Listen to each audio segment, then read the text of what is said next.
here's some more recommendations.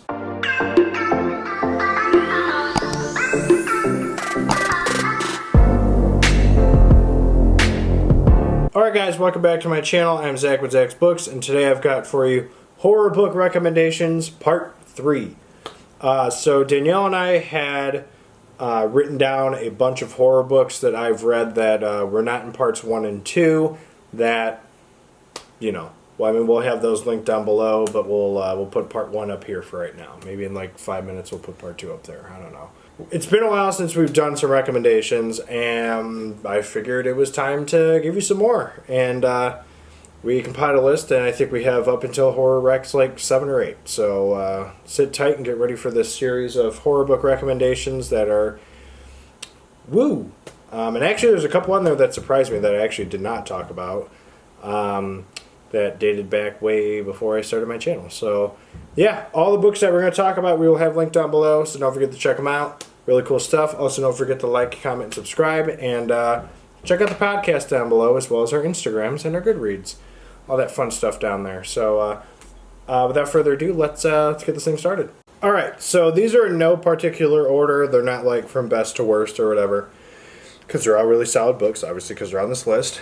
The first one I'm going to talk about is The Silence of the Lambs by Thomas Harris. So this book got 5 stars for me. It was, so far, it's been the best book I've read this year, in my opinion.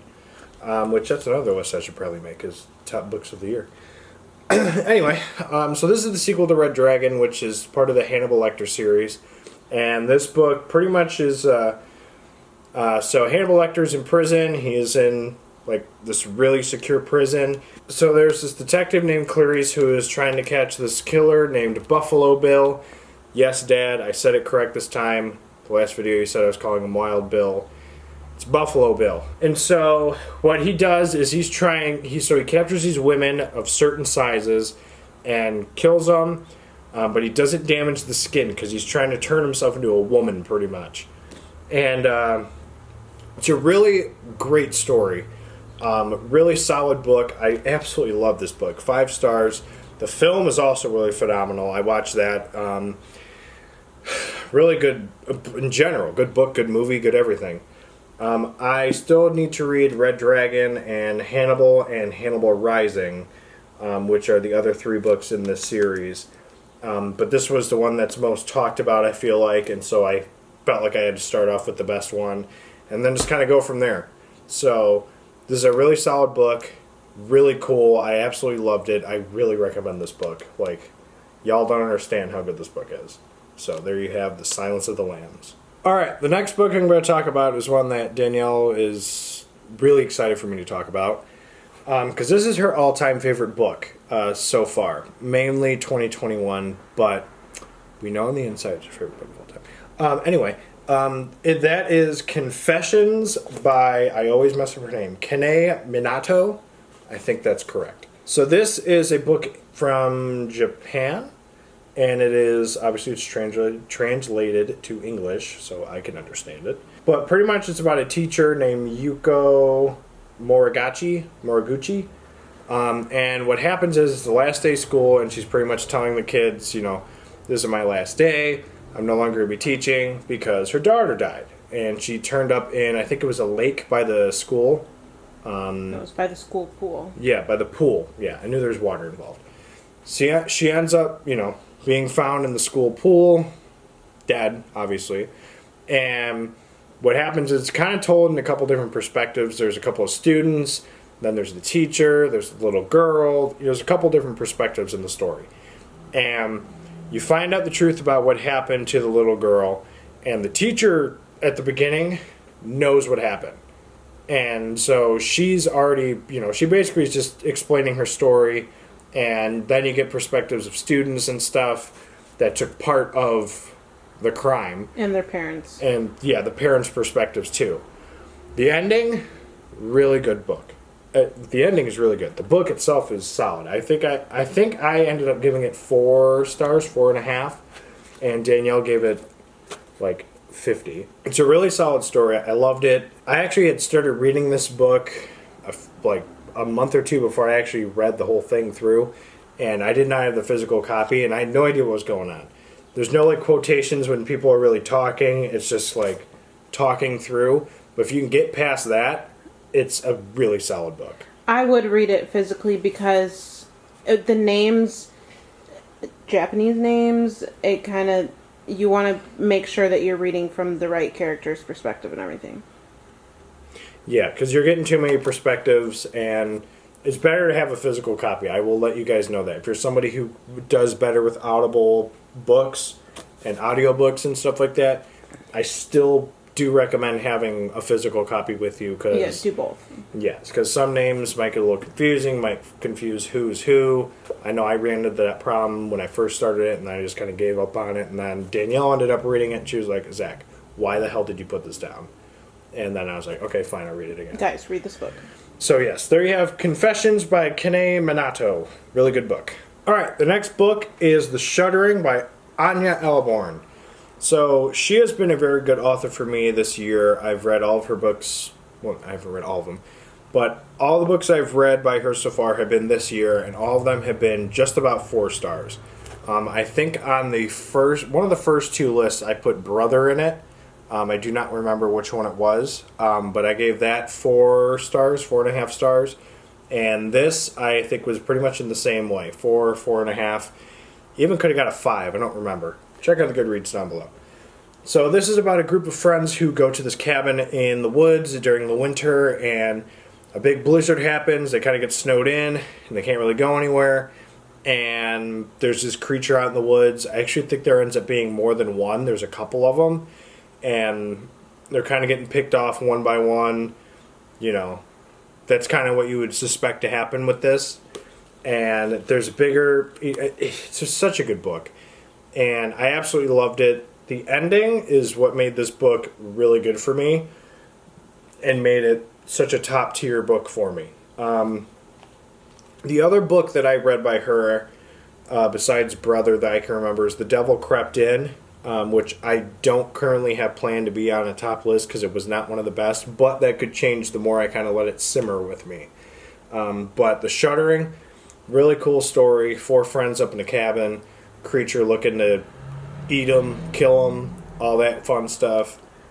Really solid book. Absolutely loved it. It moves pretty quick too. So there you have The Shuttering. All right, the next book I'm going to talk about is The Winter People by Jennifer McMahon. So this has got a solid chance to be the biggest surprise book of 2021. Maybe. I don't know. There's been a lot of good books at the beginning of the year, but as of late it's been kind of like meh. But yes, this was part of a winter reading vlog with, I actually think, no, The Shuttering wasn't part of that. It's Winter People, Dreamcatcher 1 by 1, I think was the other book. We'll link that up here if you want to take a look at that. So this is pretty much, a lot of people compare this to like Pet Sematary. You bury something and it comes back to life. So the story is, it's kind of told in 2 different time periods. There's 1908 and then there's present day. I don't know if it's still the 90s or if it's the 2000s. I don't remember. But what happened is in 1908, this woman has a child and she's like really sick. And the dad, like, isn't paying attention. She gets captured by this stuff. She ends up dying. She buries her in this place. Child comes back, kills the husband. And, you know, you're kind of getting told this over numerous pages. So it's not like right off the bat, like, all that happens. And then you go to present day, where this woman is staying in this house, and some weird things are kind of going on in the house. And the plot twist at the end is really cool. I gave this 5 stars. By far, it's been the best Jennifer McMahon book I've read so far, and I think I've read 3 up until this point. Maybe just 2. Who knows? I don't remember, but I know I've read The Drowning Kind and The Winter People, and I don't remember if I did a 3rd one quite yet. But The Winter People, 5 stars, really phenomenal book. Like, read this. I actually got sent this as a gift from my Amazon cart from, I think, Lauren or Lorene. I don't remember. Yeah. Thank you for the book, by the way. But yes, very solid book. 5 stars. The Winter People. All right, the next book I'm going to talk about, a lot of you guys are going to say, that's not a horror book. Well, mine begs the differ because I've seen it labeled science fiction, horror, thriller, mystery. Not mystery, but I've seen it labeled pretty much almost every category you can think of, and that is Firestarter by Stephen King. So this is probably one of the more underrated Stephen King books, in my opinion, that I feel like does not get talked about that much, thus making it underrated. So this is about a father, I think his name is Andy. Yeah, Andy. Andy and his daughter Charlie have these special abilities. Charlie's father was part of this experiment, which I'm trying to remember what it was called. Doesn't say it on the back. I don't remember what it was called, but they're part of some science experiment. Andy and his eventual wife Vicky are part of this experiment where they put stuff into humans and it gives them special abilities. Lot 9, I think, is what it was called. Anyway, there was, I think, 8 or 10 people that was part of this project, and the only 2 survivors were Vicky and Andy. Andy has the ability to be what is considered a pusher, where with his mind he can tell people what to do. Vicky, on the other hand, was more, I think she was more telekinetic. She could move stuff with her mind. I think that's what she had. Together they had a daughter, and they named her Charlie, and she is the Firestarter. She basically is a kind of like what Carrie is. She's pyrokinetic, I think is what the term is. She can start fires with her mind, and she's just an overall badass. So what happens is the two of them are on the run from the lab, which is where they came from, and the lab pretty much wants to take Charlie, do experiments on her, and try and see if they can create some super army out of her. The ending kind of gets a little sad. The movie's really good. It's got Drew Barrymore, which that's her on the cover, if you didn't know. Very solid book. This was the second Stephen King book I read that was labeled as Stephen King. Obviously, if you guys know, I read the Richard Bachman's first, and then I read Pet Sematary, and then I read Firestarter. So I think I gave it 4 stars at the time, but now that I've seen the movie, kind of put some people, like, faces to names, I will say that it is more about 4.5. I would almost go on a limb and say it's almost 5. Firestarter, very solid book. I really recommend it. Alright, the next book I'm going to talk about is a book that I can't really go into full, like, depth talking about because it could have some spoilers involved with it. And that's 12 Nights at Rotterhouse by J.W. Acker. So this is a book about a guy named Felix who's like a traveling writer, and what he does is he goes to these places, writes books about them, and he's been kind of on a down low lately. His wife, I think, has left him at this point, or they're on the verge of a divorce, and his good friend, I think his name is Thomas. His name is Thomas. They're good friends way back, I think they go back to high school, I think is what they mentioned in this. So he has this big plan because Rotterhouse is a well-known haunted house where he's at, and he's like, you know what, I'm going to spend some nights there. And what he ends up doing is he's originally told no because the person doesn't want him to, publicize the house any further than it is. And so what he ends up doing is he just breaks into the house and he invites Thomas over, and there's like no cell service. A bunch of stuff kind of goes bump in the night. Gets really creepy. It's like the way they describe how the house is. It sounds like it's like flippin' massive. There are some like really creepy aspects to the book. The ending has got a big twist, and I absolutely loved the twist at the end. So I really recommend this book. It's creepy. It's very solid. Like, read it. So there you have 12 Nights at Rotterhouse. Alright, my next Stephen King book is The Stand. As you know, this is the biggest Stephen King book to be on the shelf, to exist. It's about a pandemic. Hey, guess what happened last year? A pandemic. But yes, this is a really solid book.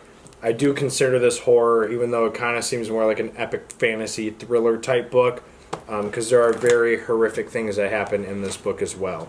So this is about a pandemic that starts called Captain Tribs. It's either Tribs or Trips. I don't remember which one it is. I haven't read this book in about a year or so. But pretty much what happens is the world ends up being divided by those who are immune to the disease, where there's the good and the bad. The good see Mother Abigail, who's this really old black woman who's like pretty much like a second Christ, ideally, is what she's depicted as in this book. And then there is Randall Flagg, who is more like the devil. He's the evil guy. And so he and her are like, you know, big feuding. When all of the survivors are kind of dreaming, they see the Mother Abigail person out in like a cornfield, and so they all know that they have to venture to her. The TV miniseries is like 7 hours long. It's actually kind of worth it though, because that honestly helped me put faces to names in this book, where there were some parts where I was lost, because there's a lot of perspectives in this book, a lot. This is the uncut version. The cut version has got, I think, 300 to 400 less pages than this one does. I have been unable to find an audiobook, but I know one exists for the other edition. But for sake of this is the edition that's making it, because I've not read the other one. It's a very solid book. It's this big, big book, and a lot of people enjoy this book. Some of it don't because of the length of it, but I was able to get through it. And honestly, after watching the miniseries, after I read the book, I want to read it again. Now, the audiobook for this thing, if you even have it at 2 times speed, is a day. It's like 24, 23 hours. One day I'll reread it. But The Stand, really big book. Don't let that discourage you, because if you can get through this book, you can pretty much get through any book. So just be aware that there's a lot of perspectives, so you got to pay close attention. But there you have The Stand. Alright, and the last book I'm going to talk about in this recommendation video is The Hellbound Heart by Clive Barker. So if you have seen Hellraiser, the Hellraiser franchise, this is pretty much what started that. Obviously, you can see Pinhead on the cover. It's a relatively thin book, and the wording is massive. So the audiobook was maybe an hour or two. I was able to read it in one day, obviously. Very good book. I really enjoyed it. And so what happens is there's this one guy who's like got this like... Ideally what these things are like...